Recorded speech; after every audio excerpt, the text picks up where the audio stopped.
राना साहब, बहुत अरसे से जब से ये टकराव ज़्यादा हुआ और 8 फरवरी 2024 के इलेक्शन के बाद भी आप मसलसल कहते रहे कि मुज़ाकरात होने चाहिए, बट जिस दिन आप सेनेटर मुंतखब हुए, लाहौर में आपने मीडिया टॉक की, आपने पीटीआई के बारे में बहुत सख्त बातें की, पार्टी ही तस्लीम करने से इनकार कर दिया। तो ये तब्दीली सेनेटर बनने की वजह से आई या मसलसल जो आप सोचते रहे इनके रवैयों से हुआ क्या? देखें, ये गुफ्तगू जो है वो मैंने सेनेटर बनने से पहले की। अच्छा। ये गुफ्तगू मैंने उस दिन की जब अभी इलेक्शन जो है वो शुरू हुआ ही था जी और जी, मैं वहाँ आप पे फॉर ग्रांटेड था राणा साहब, आपको जी कौन मैं हरा वहाँ सकता पे था उस वक्त? मैं वहाँ पे जो है वो अपने इलेक्शन के सिलसिले में जो है जी वो जी। मैं गया था।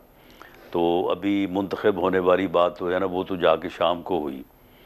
देखें, मामला ये है कि मैं ये बात पिछले 1 साल से करता आ रहा हूँ और मैंने सिंगल हैंडेडली ये बात शुरू की। उसके बाद अपनी पार्टी में भी बात की, अपनी लीडरशिप से भी बात की। हमारी पार्टी में भी कुछ हमारे सीनियर लोग थे कि जो इस बात के हक में नहीं थे, या उनकी ये सोच थी कि जी ये इन्होंने आपके साथ मुज़ाकरात नहीं करने, आप इसमें जो है वो वक्त ज़ाया ना करें। लेकिन मामला ये है कि हम जब ये बात करते करते हम एक मुज़ाकराती कमेटी तक पहुंच गए, जी जी। तो एक तो मायूसी उस दिन हुई जब उस कमेटी का पहला अजलास हुआ और हमने इनको कहा कि जी आप हमें अपने मुतालबात जो है वो लिख के दें।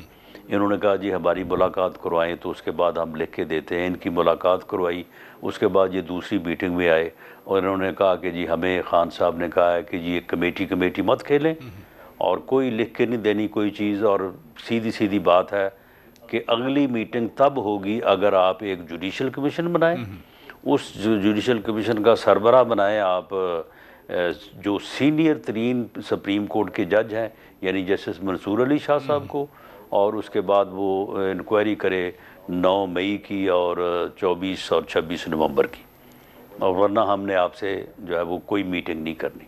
और वहीं पे मुज़ाकराती खत्म कमेटी हो गए वो का मुज़ाकरात। धड़न तख्ता करके तो जनाब जी उठ के चले गए। जी जी। उसके बाद फिर इन्होंने कहा कि जी देखें, आप तो बात करते हैं, आप तो कहते हैं, लेकिन ये ऐसे तो नहीं है ना। आप बात करें, प्राइम मिनिस्टर साहब बात करें, या आप बड़े मियाँ साहब बात करें, ये तो फिर जो है वो बात हम आगे कर सकते हैं। फिर हम खान साहब को कायल करेंगे, फिर हम खान साहब से कहेंगे कि जी देखें अब उनकी तरफ से सीरियस ऑफ़र आ गई है, तो अब हमें मुज़ाकरात जो है वो करने चाहिए। ये इनके सीनियर लीडरशिप जो अपोजिशन में जो लोग पार्लियामेंट में बैठे, मैं उनकी बात कर जी रहा हूँ, जी। नाम मैं इसलिए नहीं ले रहा कि वो गरीब जब उनका नाम लेते हैं तो फिर इनका गाली गलौज ब्रिगेड जो है वो उनके पीछे पड़ जाता है।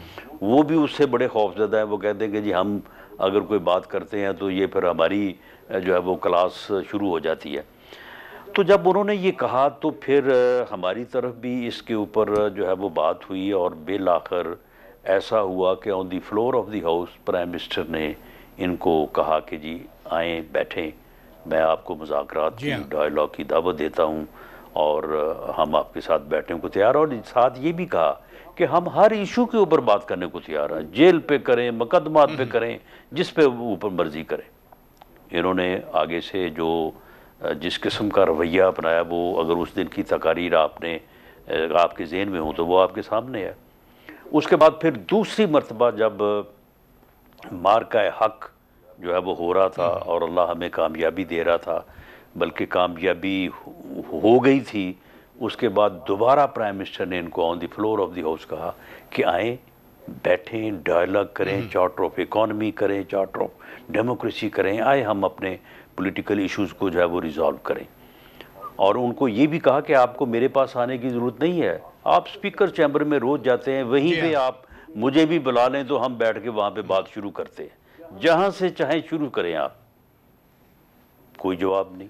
अच्छा राना बिल्कुल, साहब, वैसे अव्वल होना तो ये आपने चाहिए था आपने कि ये वाकयात। ये उसी वक्त कहते, होना तो ये चाहिए था अगर ये मुज़ाकरात से मुखलस होते या इन्होंने इस बारे में कोई बात करनी होती तो ये कहते कि जी इस वक्त 12:20 हुए हैं, तो आप जनाब 2 बजे आएँ स्पीकर चैम्बर में, हम भी उधर होंगे, आएँ आज ही बात शुरू करते हैं। नहीं की।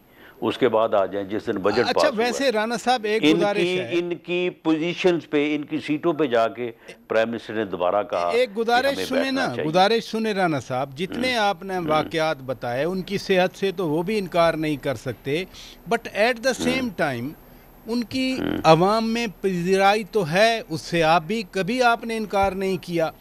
फॉर्म 45 या 47 सी बहस से निकले बगैर हम कहें कि उनकी जमात मकबूल तो है, फिर अगर लोग उनको पजीराई देते हैं तो उसको एक सियासी जमात ही ना तस्लीम करना, इसको क्या कहेंगे हम? देखिए, सियासी जमात तस्लीम करना, देखिए एक सियासतदान अगर सियासत करेगा तो उसे सियासतदान समझा जाएगा ना। सियासी जमात सियासत करेगी तो वो सियासी जमात होगी ना। अगर सियासी जमात मिलिटेंसी करे, अनारकी करे, फितना करे, दहशत गर्दी करे, उसे आप कैसे सियासी जमात कहेंगे? आप मुझे बताएं कि कोई सियासी जमात, कोई सियासतदान डायलॉग से, मुज़ाकरात से, टेबल से इनकार कर सकता है? और ये आपके सामने मैंने 3 वाक़यात आपको आपके सामने रखे हैं, तो आप इसका मुझे जवाब दे दें। फिर राणा साहब, सवाल तो फिर वही बनता है कि फिर हमारा जो सियासी मसला है इसका हल क्या है?